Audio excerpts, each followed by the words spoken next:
بسم اللہ الرحمن الرحیم۔ احادیث مبارکہ کی روشنی میں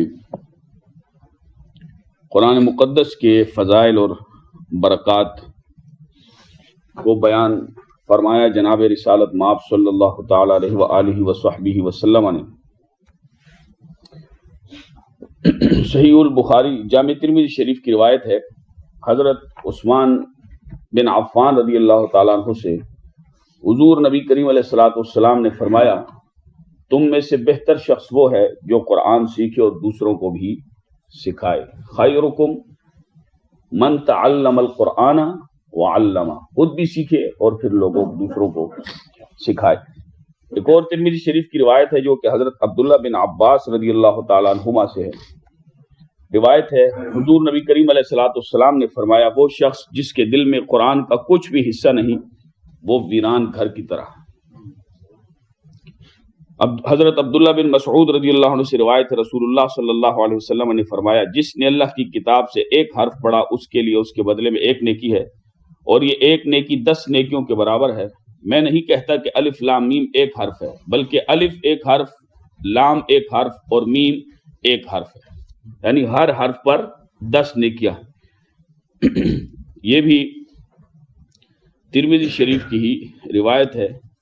اور حضرت ابو سعید خدری رضی اللہ تعالیٰ عنہ سے روایت ہے، حضور نبی کریم علیہ السلام نے فرمایا، تمام کلاموں پر اللہ کے کلام قرآن مجید کی فضیلت اس طرح ہے جس طرح اللہ کی فضیلت اپنی مخلوق پر ہے۔ حضرت عبداللہ بن عمر رضی اللہ عنہ سے روایت ہے، حضور نبی پاک علیہ السلام نے فرمایا، روز قیامت قرآن مجید پڑھنے والے سے کہا جائے گا کہ قرآن مجید پڑھتا جا اور جنت منزل بمنزل اوپر چڑھتا جا، اور یوں ترتیل سے پڑھ جیسے دنیا میں ترتیل سے پڑھا کرتا تھا۔ تیرا ٹھکانہ جنت میں وہاں ہوگا جہاں تو آخری آیت تلاوت کرے گا۔ تو ترتیل سے پڑھنے کا حکم قرآن مقدس میں ہے، اور اچھے طریقے سے آدمی جب دیکھے کہ میرے اندر کمی ہے، اور محسوس تو ہوتا ہے، اللہ نے عقل سلیم ہر انسان کو عطا فرمائی ہے، تو آدمی اس پر محنت کرے، کیونکہ اگر پوری عمر بھی قرآن کو سیکھتا رہے اور کام بھی کرتا رہے، لیکن جو اللہ کا کلام ہے اس کو پڑھنا تو بڑا ضروری ہے، کیونکہ اگر غلط پڑھے گا تو فرمائے کہ رب قارئ للقرآن والقرآن یلعنہ، بہت سارے قرآن پڑھنے والے ایسے ہیں کہ الٹا قرآن ان پہ لعنت کرتا ہے۔ اللہ ہمیں اپنی رحمت کے دور ہونے سے محفوظ و مامون فرمائے۔ تو ترتیل جو ہے، نطق قرآن، فہم قرآن بھی مشکل چیز ہے اور ہونا چاہیے۔ مثال کے طور پہ ایک آدمی بچہ جیسے اسکول میں پڑھے اور اس پہ ہم ہزاروں روپے فیس دیں، اور ان سے پوچھا جائے کہ بیٹا یہ انگلش کے کسی ایک جملے کی ٹرانسلیشن تو کریں، آپ اس کا ترجمہ کریں، معنی اس کا مطلب بیان کریں، تو وہ کہے جی مجھے تو نہیں آتا۔ تو اس وقت یعنی صرف انگلش ہی پڑھنا ہو اور سمجھ ہی نہ ہو کہ یہ کیا لکھا ہوا ہے، تو یہ بڑی عجیب بات ہے اور بڑی ہی نامناسب بات ہے۔ تو ایسے ہی قرآن آدمی پڑھتا جائے پوری عمر اور اس کو سیکھے ہی نہیں کہ قرآن ہم سے کیا فرماتا ہے، کیا مطلب ہے اس کا۔ یہ پوری دنیا کی ایک لاجواب اور عظیم الشان کتاب ہے، اور حضور علیہ السلام کا اعظم ترین سب سے بڑا اور دائمی قیامت تک ہمیشہ رہنے والا یہ معجزہ ہے، اس میں رد و بدل نہیں ہو سکتی، ایسی شان والی کتاب ہے، کیا فرماتا ہے اللہ۔ تو یہ بھی مشکل ہے اس کو سمجھنا جو فہم قرآن، لیکن نطق قرآن سب سے زیادہ مشکل ہے۔ قرآن پڑھنا، دیکھتے نا بڑے بڑے عرب کے قاری، اور فرماتے ہیں کہ قرآن نازل تو عربی میں ہوا، عرب میں، لیکن اسے پڑھا مصر والوں نے اور سمجھا برِ صغیر والوں نے۔ سب سے زیادہ دینی خدمات پاکستان ہندوستان کے علماء کی، پوری دنیا میں یہ بات مشہور ہے الحمدللہ۔ قرآن اور حدیث کی جو خدمت کی ہے برِ صغیر کے علماء نے پاکستان اور ہندوستان کے، وہ شاید ہی کسی نے نہ کی ہو۔ عرب علماء بھی الحمدللہ اس کے معترف ہیں اور تعریف کرتے ہیں۔ غیر اجمی لوگ ہیں ہم، عربی نہیں سمجھتے نا، ہمارے باپ دادا کی زبان عربی ہے، کسی کی پشتو، کسی کی پنجابی، سندھی، سرائکی، بلوچی، بیروی اور بیروئی، یہ زبانیں ہیں، لیکن عرب بھی کہ ہم صاحب زبان ہو کر قرآن کی وہ خدمت نہیں کر سکے جو یہ غیر اجمی، غیر عرب ہو کر قرآن کی شاندار انداز سے انہوں نے خدمت کی ہے، کہ تفسیریں بھی لکھی اور کیا کیا شاندار چیزیں، کہ عرب بھی اس کو پڑھ کے اشش کرتے۔ ٹھیک ہے جی. تو نطق قرآن بھی ایک چیز ہے، یعنی قرآن پڑھنا. تو ہم دیکھتے ہیں کہ پوری دنیا میں مصر کے قراء حضرات، الازہر کے، وہ بڑے مشہور ہیں، پھر خصوصاً عرب کے. تو وہ پھر دیکھیں آپ تو انڈونیشیا کے لوگ، اگرچہ وہ بھی غیر عرب ہے، لیکن قرآن کیا خوبصورت انداز سے پڑھتے ہیں کہ ایک ایک حرف کو دوسرے سے جدا کر کے خدا نے، کیونکہ انسان کو یہ نطق دیا نا، بولنے کی صلاحیت، تو وہ اس کا جو مخرج ہے اس کو اس ٹھکانے سے ہی پڑھتے ہیں، اور ایسے شاندار انداز میں کہ آدمی کہتا ہے بس پوری عمر اس کو سنتے میں ہی گزر جائے. تو یہ نطق قرآن بڑا مشکل ہے. اکثر لوگ مخارج کرتے ہیں، لیکن ان کے اپنے مخارج درست نہیں ہوتے.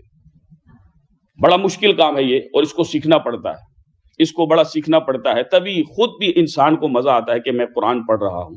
کیونکہ کوئی بھی چیز سیکھے بغیر کہ ایک دفعہ میں نے 2 دفعہ قرآن پڑھ لیا بس ختم کر دیا، 10 سال 15 سال قرآن شریف کو ہاتھ ہی نہیں لگایا، ایسے بھی ہوتا ہے. تو اللہ ہم سب کو محفوظ فرمائے. نطق قرآن، کیونکہ قرآن کی مقدورات ہے.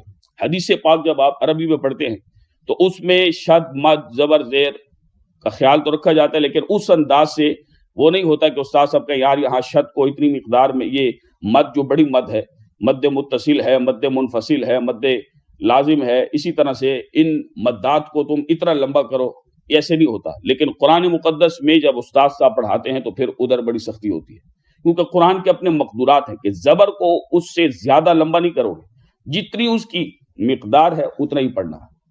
زیر، زبر، زیر پیش، بس اسی لیے مطلب کچھ کا کچھ ہو جاتا ہے. جیسے پچھلے دنوں ایک صاحب کو میں نے سنا تو وہ پڑھ رہے تھے قرآن پاک، تو وہ انہوں نے ایک لفظ پڑھا وَمِمَّا رَزَقْنَاهُمْ، حالانکہ مِمَّا رَزَقْنَاهُمْ ہے، کھڑا زبر ہے. اب صیغے دونوں ہیں، صرف زبر کو، کھڑے زبر کو زبر کر کے پڑھا، صیغہ بدل گیا. رزق کا یرزق کا معنی ہوتا ہے دینا، رزق، رزاق اور رازق بھی اسی سے ہے. رزقنا کا معنی ہے رزق تو رزقنا کہ ہم نے دیا.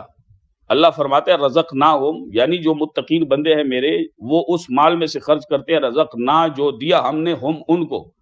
لیکن جب اس کو تھوڑا سا ہی اگر رزقناہم توجہ نہیں کی کہ جی کھڑا زبر کیا ہوتا ہے، بس ہم بھی قرآن پڑھا ہے ہم نے، کیا ہم غلط پڑھتے ہیں؟ تو رزقنا، جس رزقنا سے رزقنا ہوا، رزقناہم اس نے پڑھا، تو یہ صیغہ بدل گئی، جمع مؤنث غائب کا صیغہ ہو گیا کہ ان عورتوں نے ان کو دیا. فوراً صرف تھوڑی سی اس کی آپ نے وہ جو مقدار ہے اس کو گھٹایا، مطلب کچھ سے کچھ ہو گیا، ہم سے وہ ہو گیا، ہم نے دیا سے وہ عورتیں ہو گیا. رزق تو رزقا، رزقا، رزقو، رزقت، رزقتا، رزقنا، یہ جمع مؤنث غائب ہے. رزقتا، رزقتما، رزقتم، رزقتی، رزقتما، رزقتن، رزقت، رزقنا، یہ 14واں صیغہ بنتا ہے جو کہ قرآن مقدس میں یہ ابتدائی آیات میں ہے رزقنا. یہ عربی زبان میں بڑی تفصیل، تو ہر ایک کا اپنا جو ہے وہ صیغہ ہے، فعل ہے، اسی لیے اتنی تفصیل سے مدارس میں اس کو پڑھایا جاتا ہے کہ یہ عام چیز نہیں ہے. پھر جو تجوید ہوتی ہے، تجوید بڑی ضروری ہے. ہر مسلمان پر تجوید کے ساتھ قرآن مقدس پڑھنا یہ واجب ہے. اس لیے میں بار بار اس چیز کی ترغیب دیتا ہوں اور عرض کرتا ہوں کہ قرآن جب آدمی پڑھے، چاہے عالم ہو، عالم نہ ہو، حافظ ہو، مفتی ہو، چاہے کوئی افسر ہو، کچھ بھی ہو، لیکن قرآن جب پڑھے تو وہ قرآن پڑھنے کا مطلب قرآن پڑھنا ہی ہو. الذین یتلون، کہ قرآن مقدس کی آیات فرمائے کہ پڑھنے والے ایسے پڑھتے ہیں جیسا کہ حق کا تلاوت ہی اس کا تلاوت کرنے کا حق ہے. فرمائے اقرأوا القرآن بلحون العرب، قرآن مقدس کی تلاوت کرو. حضور علیہ السلام نے فرمایا کیسے؟ لحن عرب میں، جیسے عربی لوگ پڑھتے ہیں. اور اللہ نے صلاحیت دی ہے انسان کو، یہی نہیں کہ نہیں ہو سکتا، کیسے کیسے قاری اجمی قاری الحمدللہ. تو نطق قرآن بڑا مشکل ہے. تو جس انداز سے آدمی پڑھے گا تو فرمایا جائے گا جیسے دنیا میں ترتیل سے مقدورات کا، زبر زیر پیش کی مقدار کا اور ہر ایک چیز کا خیال رکھ کے تم پڑھتے تھے، ایسے ہی پڑھتا جا، جہاں تیری آخری آیت ہوگی، اختتام ہوگا، وہی تیرا مقام ہوگا. حضرت سعد بن معاذ رضی اللہ عنہ اپنے والد سے روایت کرتے ہیں، حضور نبی کریم علیہ السلام نے فرمایا جس نے قرآن پاک پڑھا اور اس پر عمل بھی کیا، اس کے ماں باپ کو قیامت کے دن ایک ایسا تاج پہنایا جائے گا جس کی روشنی اس دنیا میں لوگوں کے گھروں میں چمکنے والے سورج کی روشنی سے زیادہ حسین ہوگی. تو اس کے بارے میں تمہارا کیا خیال ہے جس نے خود اس پر عمل کیا؟ یعنی جس نے پڑھا بھی اور عمل بھی کیا، اس کا اس سے بھی زیادہ درجہ بلند ہوگا. اللہ ہمیں عمل کی توفیق نصیب فرمائے. یہ سنن نبی داؤد شریف کی باب فی ثواب قراءت القرآن میں روایت موجود ہے۔ ایسے ہی حضرت عبداللہ بن عمر رضی اللہ عنہ سے روایت ہے، حضور نبی پاک علیہ السلام نے فرمایا روز قیامت روزہ اور قرآن دونوں بندے کی شفاعت کریں گے۔ حضرت امام حسن سے روایت ہے رضی اللہ تعالیٰ عنہ، نبی پاک علیہ السلام نے فرمایا اس شخص کو کبھی فاقہ نہیں ہوگا جو قرآن پاک پڑھتا ہے۔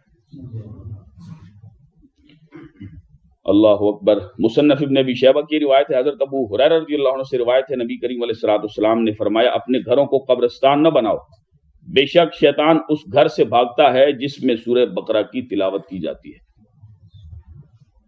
صحیح مسلم شریف میں یہ روایت موجود ہے۔ اور حضرت ابو امامہ باہلی رضی اللہ تعالیٰ عنہ سے روایت ہے، حضور نبی کریم علیہ السلام نے فرمایا قرآن مجید پڑھا کرو کیونکہ وہ قیامت کے دن اپنے پڑھنے والوں کے لیے شفیع بن کر آئے گا، سفارش کرنے والا، شفاعت کرے گا۔ حضرت جبیر بن نفیر رضی اللہ عنہ سے روایت ہے، حضور نبی پاک علیہ السلام نے فرمایا بے شک اللہ نے سورہ بقرہ کا اختتام دو ایسی آیتوں کے ذریعے کیا جو اس نے مجھ پر عرش کے نیچے رکھے ہوئے خزانے سے دی ہیں، تم انہیں خود بھی سیکھو اور اپنی عورتوں کو بھی سکھاؤ۔ مستدرک شریف میں یہ روایت موجود ہے۔ حضرت ابو درداء رضی اللہ تعالیٰ عنہ سے روایت ہے، حضور نبی پاک علیہ السلام نے فرمایا جو شخص سورہ کہف کی پہلی 10 آیات یاد کر لے گا وہ دجال کے شر سے محفوظ رہے گا۔ حضرت انس رضی اللہ تعالیٰ عنہ سے روایت ہے، حضور نبی پاک علیہ السلام نے فرمایا ہر چیز کا ایک دل ہے اور قرآن کا دل سورہ یاسین ہے، جس نے سورہ یاسین پڑھی اللہ اس کے لیے 10 مرتبہ مکمل قرآن پڑھنے کا ثواب لکھے گا۔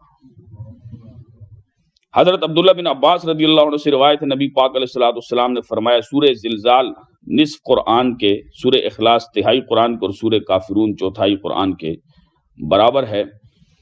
اللہ رب ذوالجلال حضور نبی پاک علیہ السلام کے صدقے میں ہمیں قرآن مقدس کی تلاوت صحیح معنوں میں کرنے اور اسے پڑھ کر سمجھنے اور اس پر عمل کرنے اور دوسروں تک اس علم کو پہنچانے کی اللہ توفیق نصیب فرمائے۔ حضور نبی پاک علیہ الصلوۃ والسلام سے حضرت انس رضی اللہ عنہ روایت کرتے ہیں کہ نبی پاک علیہ السلام نے فرمایا اپنے گھروں کو نماز اور قرآن کی تلاوت سے منور کرو۔ حضور نے فرمایا صلی اللہ علیہ وآلہ وصحبہ وسلم اپنی اولاد کو 3 باتیں سکھاؤ، اپنے نبی کی محبت، میری اہل بیت کی محبت اور قرآن کی تلاوت۔ حضرت ابن عمر رضی اللہ عنہ سے روایت ہے، حضور نبی پاک علیہ السلام نے ارشاد فرمایا کہ یہ دل ایسے زنگ آلود ہوتے ہیں جیسے پانی لگنے سے لوہا زنگ آلود ہو جاتا۔ عرض کیا گیا یا رسول اللہ صلی اللہ علیہ وسلم ان دل کو چمکانے والی چیز کیا ہے؟ فرمایا موت کو زیادہ یاد کرنا اور قرآن پاک کی تلاوت کرنا۔ دل زنگ آلود تبھی ہوتا ہے، آدمی دنیا میں ڈوب جاتا ہے، دنیا کی محبت میں اور مادیت پرستی میں، کہ جب آدمی موت کو بھول جاتا ہے۔ موت کو ذاکر الموت، ہمارے بزرگ علماء مشائخ صوفیاء اولیاء سب ذاکر الموت تھے، موت کو یاد کرتے تھے کہ اس حقیقت کو نبی پاک علیہ السلام نے صرف چند الفاظ میں بیان کیا اور اس میں اتنی بڑی حقیقت کو اللہ رب ذوالجلال کے محبوب نے بند کیا کہ پوری دنیا جو ہے وہ آج تک اس کی تشریحات اور اس پر غور و فکر ہی کر رہی ہے۔ اللہ اکبر کبیرہ۔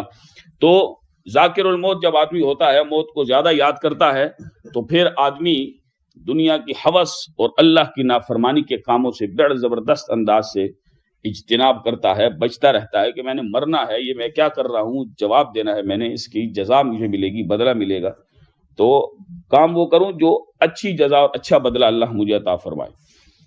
حضرت مولا مرتضیٰ شیر خدا علی المرتضیٰ رضی اللہ عنہ سے روایت ہے، حضور نبی پاک علیہ السلام نے ارشاد فرمایا جو قرآن پڑھے اور اسے حفظ کرے تو اللہ اسے جنت میں داخل کرے گا اور اس کی 10 افراد کے حق میں شفاعت کرے گا جن میں سے ہر ایک کے لیے عذاب دوزخ واجب ہو چکا تھا۔ اور حدیث جو طویل ہے وہ حدیث پاک سنن ابن ماجہ شریف کی ہے اور مشکات شریف میں موجود ہے کہ قرآن کا حافظ بھی بنے اور قرآن کے حلال کو حلال سمجھے، قرآن کے حرام کو حرام سمجھے۔ اب یہ تو سیکھنے سے ہی معلوم ہوگا کہ قرآن نے کس چیز کی ممنوعات ہے، کس چیز کی کرنے کی اجازت دی ہے، حرام کیا کیا ہے، حلال کیا کیا ہے، تو وہ تفصیل سے جب پڑھے گا، عالم بنے گا، تو پھر اس کا یہ مرتبہ اور مقام۔ ویسے بھی قرآن کے حافظ کی بڑی شان ہے کہ اللہ رب ذوالجلال نے اسے یہ فضیلت دی کہ اس کے سینے میں اللہ نے قرآن کو محفوظ فرمایا، لیکن جو قرآن کو پھر اس طرح تفصیل سے پڑھنا کہ قرآن کہتا کیا ہے، اس کا معنی کیا ہے، جی تو اس کے لیے بہت بڑا اجر ہے، جیسے کہ پیچھے حدیث پاک میں بھی عمل کے حوالے سے گزرا ہے۔ تو علم ہوگا تبھی تو عمل ہوگا، بغیر علم کے عمل تو آدمی کو تباہ کرتا ہے، ٹھیک ہے جی۔ اور علم بھی ہو عمل نہ ہو، یہ بھی آدمی کے لیے بربادی کا باعث ہے۔ علم اور عمل دونوں چیزیں ضروری ہیں، اور دونوں آدمی کو دنیا و آخرت میں سرخرو کرتی ہیں۔ ارشاد باری تعالیٰ ہے احکام اور آداب کے حوالے سے کہ فرمایا کہ اسے پاک لوگ چھوتے ہیں، قرآن پاک کو، اور قرآن پاک کی جو ترتیل یعنی حروف کو مخارج سے صفات لازمہ اور صفات عارضہ کے ساتھ فرمایا ٹھہر ٹھہر کر پڑھو صحیح انداز سے۔ تو علم تجوید سیکھا ہوگا تو پھر پتہ ہوگا صفات عارضہ کیا ہیں، صفات لازمہ کیا ہیں، اور مخارج کیا ہیں۔ ایسے ہی فرمائے جب قرآن پاک پڑھا جائے تو اسے کان لگا کر سنو اور خاموش رہو، لعلکم ترحمون، تاکہ تم پر رحم ہو۔ ہم ساتھ ساتھ تجوید کے قواعد اور اس کو بیان کرتے رہے ہیں، آگے بھی انشاءاللہ ساتھ ساتھ بیان کریں گے۔ اور جب سب سے دیکھیں نا، کہتے ہیں کہ جو اچھا لسنر ہوتا ہے، اچھا سننے والا ہوتا ہے، وہ بہترین سیکھنے والا ہوتا ہے۔ تو آدمی استاد سے بھی سیکھتا ہے، جیسے ہم اساتذہ سے سیکھتے ہیں، اور پھر جو پڑھنے والے اچھے ہوتے ہیں ان کو بھی آدمی غور سے سنتا ہے کہ یہ جو مثال کے طور پہ جب سواد کے نیچے، سواد بڑا مشکل حروف میں سے، ضاد بھی طا، جب ان کے نیچے زیر آ جائے تو اس وقت ان کو کس انداز سے، ان کو موٹا بھی پڑھنا ہے، اور ایسے نہیں پڑھنا جیسے سین کی، جیسے صراط الذین، نہ صراط الذین، موٹا بھی پڑھنا ہے، اور اس کو سواد جیسے کہ اس کا مخرج ہے اس کو ویسے ہی پڑھنا ہے، سی نہیں پڑھنا، سی پڑھنا، سی۔ تو وہ عربیوں کو جب ہم سنتے ہیں تو یا بہترین قرآن کے قاریوں کو، تو اس سے معلوم ہوتا ہے کہ کیسے، کیونکہ توجہ نہیں ہوتی۔ یہ میں بات اس لیے کرتا ہوں کہ توجہ ہو، جب آدمی پھر جب اچھے قاریوں کی قرات سنتا ہے تو پھر اپنی بھی بہتر کرنے کے لیے کہ یہ لفظ کو کیسے ادا کر رہے ہیں، جہاں پر اکٹھے 3 حرف آ جائیں۔ اب سواد بھی موٹا، یعنی ہر حرف کا اپنی صفات ہے، سواد کو بھی موٹا پڑھا جاتا ہے، را پر جب زبر آ جائے تو اس کو بھی موٹا پڑھتے ہیں، پر پڑھتے ہیں۔ پھر طا، وہ بھی حروف ان حروف میں سے ہے کہ جو موٹے پڑھے جاتے ہیں۔ تو یہ اکٹھے 3 حرف آ گئے، اور طا کو بھی ایسے پڑھنا ہے کہ تا نہ ہو، تل لذین نہیں پڑھنا، تل لذین، طا۔ اس کا مخرج کیا ہے؟ نوک زبان اور ثنایا الیہ، اوپر والے جو سامنے دانت ہیں ان کی جڑیں، یہ طا کا مخرج ہے۔ ذال کا بھی یہی، اپنا تا سا کا بھی یہی مخرج ہے، اور اسی طرح سے جو طا کا یہ مخرج نہیں ہے بلکہ ذال کا مخرج ہے کہ جو ثنایا الیہ کی کنارے ہیں، ذال اور سا کا۔ اور طا کو اس انداز سے آدمی پڑھے کہ وہ تا نہ ہو، کیونکہ تا کا مخرج اور ہے اور طا کا مخرج اور ہے۔ اچھے قاریوں کو جب ہم سنتے ہیں تو ان پر غور بھی کریں کہ یہ کس انداز سے لفظ کو کیسے ادا کر رہے ہیں، اس سے بڑا فرق پڑتا ہے۔ فرمائے جب تم قرآن پڑھو تو اللہ کی پناہ مانگو شیطان مردود سے۔ وَإِذَا قَرَأْتَ الْقُرْآنَ فَاسْتَعِذْ بِاللَّهِ مِنَ الشَّيْطَانِ الرَّجِيمِ، 14ویں پارے میں یہ آیت موجود ہے۔ مسائل کے حوالے سے ایک آیت کا حفظ کرنا ہر مسلمان مکلف پر فرض عین ہے۔ ایک آیت، کم از کم ایک آیت ہر مسلمان کو، اور الحمدللہ کئی صورتیں لوگوں کو یاد ہوتی ہیں، محنت کرتے ہیں لوگ، اور پورے قرآن مجید کا حفظ کرنا یہ فرض کفایہ ہے۔ اور سورہ فاتحہ اور ایک دوسری چھوٹی صورت یا اس کی طرح 3 چھوٹی آیتیں یا ایک بڑی آیت کا حفظ یہ واجب عین ہے، یہ بھی ضروری ہے، کیونکہ اس کے بغیر نماز درست نہیں ہوگی۔ 2 آیتیں آپ نے پڑھی اس سے نماز درست نہیں ہوگی، کیونکہ سورت کے ساتھ فرمائے کہ فَقْرَؤُوا مَا تَيَسَّرَ مِنَ الْقُرْآنِ۔ اس سے علماء نے یہ بات بیان فرمائی اور مسئلہ کہ جتنا آسانی سے ہو سکے تو 3 آیات کی مقدار کو بیان فرمایا کہ رکعت کے اندر رکعت تب درست ہوگی ہر کہ سورہ فاتحہ تو واجب ہے، اس کے ساتھ سورت ملانا یا 3 آیتیں یا ایک بڑی اتنی آیت کے جو 3 کے برابر ہو، اس سے نماز درست ہوگی، اس سے کم ہوگی اس سے نماز درست نہیں ہوگی۔ پھر ایک مسئلہ یہاں پر یہ بھی ہے کہ اگر 2 آیتیں ہوں، مثال کے طور پہ کسی نے پڑھا انا اعطیناک الکوثر فصلی لربک وانحر، امام صاحب نے پڑھا یا کسی آدمی نے، تو اللہ اکبر، اس سے ہماری نماز درست ہوئی کہ نہ، کیونکہ یہ تو 2 آیتیں پڑھی گئی۔ تو پھر اس پر فقہائے امت نے، علماء نے اس کو بیان کیا کہ پھر یہ ہے کہ 25 حروف ہوں کم از کم، دونوں آیتیں ملا کر حرف 25 ہوں، جیسے حمزہ ہے، نون ہے، 2 نون آ گئے، پھر الف آ گئے، پھر حمزہ، عین، طا، یا، نون، کاف، ٹھیک ہے جی، پھر الف لام، پھر کاف، واو، سا، را، یہ انا اعطیناک الکوثر۔ تو یہ اور دوسری آیت ملا کر 25 حروف بنے، بے شک 2 آیتیں ہوں تو اس پر بھی رکعت درست ہو جائے گی. 25 سے اگر کم حروف ہوں گے تو پھر نماز نہیں ہوگی، نئے سرے سے پڑھنی ہوگی. تو اتنا اندازہ اور ہونا چاہیے. ایسے ہی قرآن مجید کو حفظ کر کے بھلا دینے پر عذاب کی وعید ہے. اور جناب رسالت مآب صلی اللہ علیہ وسلم کا ارشاد ہے جو شخص قرآن کو یاد کرے پھر اس کو بھلا دے تو وہ قیامت کے دن اللہ سے اس حال میں ملاقات کرے گا کہ وہ کوڑی ہوگا. اللہ اکبر. یہ سنن ابی داؤد شریف کی روایت ہے. اور اسی طرح سے 7 قراتیں جائز ہیں، مگر اولا یہ ہے کہ عوام جس سے نہ آشنا ہو وہ نہ پڑھے. یہ بڑی پتہ کی بات ہے کہ اس میں ان کے دین کا تحفظ ہے. جیسے ہمارے یہاں امام عاصم بروایت حفظ رائج ہے، لہٰذا یہی پڑھے. یعنی جس طرح ہم جس انداز سے تلاوت کرتے ہیں. وہ ہمارے ایک دوست تھے، 2010 کی بات ہے، تو وہ ہمارا ایک شوق تھا میرا خطباء کو سننا، اچھے علماء کو، عالموں کو، عربی ہوں چاہے جس زبان کے ہوں. تو قاریوں کو بھی ہم سنتے ہیں، سینکڑوں قاریوں کو سنا. تو اسی طرح سے وہ کہتے ہیں جی میں نے رات کو ایک مصری قاری کو سنا تو وہ پڑھ رہے تھے والضحی واللیل. اتنے بڑے بڑے قاریوں ان کو قرآن پڑھنا نہیں آتا. میں نے کہا قرآن 7 قراتوں میں نازل ہوا ہے. جو ہم پڑھتے ہیں وہ امام عاصم بروایت حفظ ہے جو ہمارا انداز ہے، لیکن قرآن کی باقی 6 قراتیں بھی ہیں اور وہ اس انداز سے پڑھتے ہیں اور وہ پڑھنا اور بھی زیادہ مشکل ہے. تو میں نے کہا وہ اس انداز سے تو قرآن 7 قراتوں میں نازل ہوا ہے تو اسی میں جو ہے وہ تلاوت کی جاتی ہے.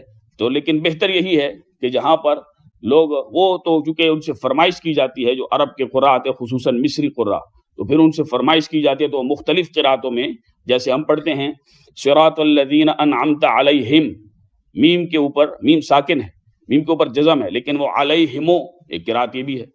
ادھر آدمی پڑھے یار اتنا بڑا قاری ہے مصر سے آیا بھی اس کو قرآن پڑھنے نہیں آتا، تو وہ دوسری قرات میں پڑھ رہا ہے. دیگر جو ہو، اور ہمارے پشاور میں شبینہ ہوتا ہے جو پی ٹی وی پر لائیو بھی چلتا ہے باقاعدہ، وہ 3 راتوں کا شبینہ ہوتا ہے. تراویح میں قرآن پڑھتے ہیں، 12 سپارے ہر رات میں پڑھتے ہیں. تو اس میں وہ باقاعدہ لسٹ لگتی ہے جتنے بھی قراء اس مدرسے کے ہیں کہ وہ فلاں قاری صاحب یہ پہلا سپارہ اس قرات میں پڑھیں گے، دوسرے قاری صاحب فلاں سپارہ اس قرات میں پڑھیں گے. تو 7 قراتوں میں قرآن کو پڑھا جاتا ہے اس انداز سے. تو یہ قرآن کی شان ہے، اللہ اکبر کبیر، اللہ نے اس کو اتارا ہے. تو بہرحال کہنے کا مطلب یہ ہے کہ جس قرات میں جو کہ ہمارے ہاں یہی ہے پورے پاکستان میں، ہندوستان میں، بنگلہ دیش میں، تو اس میں اسی قرات کو جو ہے وہ اسی انداز سے پڑھنا چاہیے تاکہ لوگ پریشان نہ ہوں. بچوں کو آسانی کے لیے اما جو ہے پارہ 30واں پارہ خلاف ترتیب قرآن مجید پڑھنا جائز ہے. کن کا؟ بچوں کا. ایسے ہی قرآن مجید دیکھ کر پڑھنا زبانی پڑھنے سے افضل ہے. یہ پڑھنا بھی ہے اور دیکھنا بھی اور ہاتھ سے اس کا چھونا بھی ہے، اور یہ سب کی سب عبادات میں آتا. مستحب یہ ہے کہ باوضو قبلہ رو اچھے کپڑے پہن کر تلاوت کرے آدمی، اور شروع میں اعوذ باللہ یعنی تعوذ پڑھنا مستحب، اور ابتدائے سورت میں بسم اللہ سنت ہے اگر نہ مستحب ہے. درمیان میں کوئی دنیاوی کام کرے تو اعوذ باللہ بسم اللہ پھر پڑھ لے، اور دینی کام کیا مثلا سلام یا اذان کا جواب دیا یا سبحان اللہ اور کلمہ طیبہ وغیرہ اذکار پڑھے تو اعوذ باللہ پھر پڑھنا اس کے ذمہ پر نہیں ہے. بہتر یہ ہے کہ جب آدمی دیکھے کہ قرآن مقدس کی کوئی تلاوت کر رہا ہے تو پھر سلام نہ کرے، جب وہ تلاوت کر لے تو پھر سلام کرے. یہاں پر یہ بھی بات کہوں کہ ہمارے ہاں اکثر یہ ہوتا ہے کہ اونچی آواز سے سارے نمازی جب نماز کے انتظار میں ہوتے ہیں تو سلام کیا جاتا ہے. یہ خلاف سنت ہے، کیونکہ نماز کا انتظار کرنا ایسے ہی ہے جیسے وہ بندہ نماز میں ہے. تو نماز کے اندر جو لوگ ہوتے ہیں ان کو سلام نہیں کیا جاتا. تو اسی طرح سے جب مسجد میں آئیں تو سنتیں جس سے پڑھنے سنتیں پڑھے یا خاموشی سے بیٹھ جائے، ذکر اذکار کرتا ہے تو جیسی صورتحال ہے. تو بہرحال سلام کرنا ایسے فرض نماز کے لیے انتظار کرنے والے حضرات کو مسجد میں یہ خلاف سنت ہے. سورہ توبہ سے اگر تلاوت شروع کی تو اعوذ باللہ بسم اللہ کہہ لے، اور جو اس کے پہلے سے تلاوت شروع کی اور سورہ توبہ آ گئی تو تسمیہ پڑھنے کی حاجت نہیں. اور یہ جو مشہور ہے کہ سورہ توبہ سے ابتدا کرے جب بھی بسم اللہ نہ پڑھے، یہ غلط بات ہے. یہ ہم نے اس مقام پر بھی بڑی تفصیل سے اس چیز کو بیان کیا تھا کہ بسم اللہ الرحمن الرحیم کیوں نہیں پڑھی جاتی، کیوں پڑھی جاتی ہے، دونوں صورتوں کی آپس میں مناسبت کیا ہے، مضمون کیا ہے. تو اس حوالے سے ہم نے اس چیز کو بیان کیا تھا. ایسے لیٹ کر قرآن پڑھنے میں حرج نہیں ہے، جبکہ پاؤں سمٹے ہوں اور منہ کھلا ہو۔ یوں ہی چلنے اور کام کرنے کی حالت میں بھی تلاوت جائز ہے، جبکہ دل نہ بٹے ورنہ مکروہ ہے، کیونکہ ان چیزوں کے لیے توجہ ضروری ہے کہ آدمی صحیح انداز سے کسی ایسی جگہ پر بیٹھ کر تلاوت قرآن پاک پڑھے جس سے توجہ دائیں بائیں نہ ہو، ساری جو ہے وہ توجہ کا مرکز جو ہے وہ قرآن ہی ہو اور آدمی قرآن پاک کی تلاوت کرے۔ قرآن مجید سننا تلاوت کرنے اور نفل پڑھنے سے افضل ہے۔ قرآن پاک سننا، جو شخص قرآن غلط پڑھتا ہو تو سننے والے پر واجب ہے کہ بتا دے، بشرطے کہ بتانے کی وجہ سے کینہ اور حسد پیدا نہ ہو۔ بتانے کا انداز ایسا ہونا چاہیے، اسی لیے علماء جو ہے وہ بار بار اس چیز کو بتاتے ہیں، کیونکہ ایسی جگہ پر ہیں کہ جو ذمہ دار جگہ، ذمہ داری ہے کہ آدمی اس چیز کو بتائے کہ قرآن مجید کی غلطیاں ہیں، کہ اکثر جیسا کہ وہ ہمارے ایک بڑے بہترین عالم دین ہے، وہ فرماتے ہیں میں حرم مکہ شریف میں یا مدینہ شریف میں تھا تو وہاں پر ایک صاحب بیٹھے تھے اور قرآن پاک سن رہے تھے، تو ہمارے پاکستان کے اکثر لوگوں کو جب انہوں نے کہا کہ آپ صرف ہمیں قرآن پاک سنائیں تاکہ ہم درستگی کریں، تو وہ الحمدللہ رب العالمین فرمائے کوئی ایک بندے نے بھی سورہ فاتحہ درست نہیں پڑھی۔ میں اسی لیے بار بار اپنے درسوں میں، اپنی تقاریر میں، اپنے خطبات میں، جمعہ پر جہاں بھی ہو بار بار یہ بات عرض کرتا ہوں، حتیٰ کہ میں نے یہ بھی کہا تھا ایک وقت میں، اور ایک جوان مجھے ملا تو وہ بڑا حیران تھا، میں نے کہا جی اگر کسی کو تہجد کا وقت ملتا ہے ہم حاضر ہیں تاکہ قرآن مقدس کی تلاوت درست ہو سکے تو ہم ضرور حاضر ہیں۔ تو یہ تو بات قسمت کی ہے کہ اتنی آفر دینے کے باوجود آدمی جو ہے وہ جس کا اگر درست نہیں ہے تو وہ محنت کرنی چاہیے۔ اور ہم نے بھی ایک ایک استاذ کی ترلے اور منتیں کر کے اور دور دور جا کے سفر کر کے قرآن سیکھا، ایسے آتا بھی نہیں۔ یہ کوئی آسان بات نہیں ہے، اس کے لیے بڑی سخت محنت کرنی پڑتی ہے اور لوگوں کے پیچھے پھرنا پڑتا ہے، ملتا ہی نہیں ہے کوئی قرآن سکھانے والا، بڑا مشکل ہو جاتا ہے کہ صحیح قرآن پڑھے آدمی، تو محنت کرنی پڑتی ہے اس کے لیے۔ ایسے ہی قرآن مجید کے آداب میں یہ بھی ہے کہ اس کی طرف پیٹھ نہ کی جائے، نہ پاؤں پھیلائے جائیں، نہ پاؤں کو اس سے اونچا کیا جائے، نہ یہ کہ خود اپنی اونچی جگہ پر ہوں اور قرآن مجید نیچے ہو، جیسے کہ الحمدللہ ہر مسلمان مرد و خواتین اس کا خیال رکھتے ہیں۔ ہم بچوں کو بھی یہی سکھاتے ہیں کہ جس چیز کے اوپر قرآن پاک پڑھا ہے اس کو بھی پیر نہیں لگاتے۔ ہمارے اساتذہ کی یہی تربیت ہے اور یہی قرآن پاک کا ادب ہے، اور اسی سے سب راہیں جو ہے وہ درست ہوتی ہیں۔ اللہ رب ذوالجلال ہم سب کو عمل کی توفیق نصیب فرمائے۔ ساتھ ساتھ یہ تمام چیزیں بھی چلیں گی اور اللہ کی جو صفات ہیں ان کے حوالے سے بھی انشاءاللہ ہم کل بسم اللہ الرحمن الرحیم شریف کے حوالے سے بات کریں گے۔ یہ تھوڑی تفصیل ہے اور یہ ضروری بھی ہے، اسی لیے ان چیزوں کو میں بیان کر رہا ہوں۔ تسمیہ جو کہ قرآن پاک کی ایک آیت ہے، تسمیہ جیسے بسم اللہ الرحمن الرحیم، سورہ نمل شریف میں آیت نمبر 30 کا یہ جز ہے۔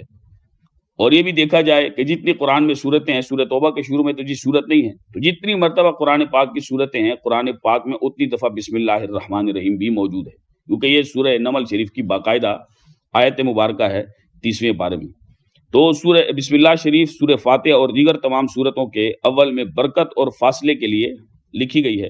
کسی سورت کا باقاعدہ حصہ نہیں ہے کہ جی یہ بسم اللہ الرحمن الرحیم لکھی گئی ہے سورہ فاتحہ سے پہلے اوپر، تو یہ اس کا حصہ نہیں ہے، فاصلے کے طور پر اگر حصہ ہوتا تو ساتھ ہی ملائی جاتی، تو اسی لیے وہ اس کو باقاعدہ لکھا جاتا ہے الگ کر کے۔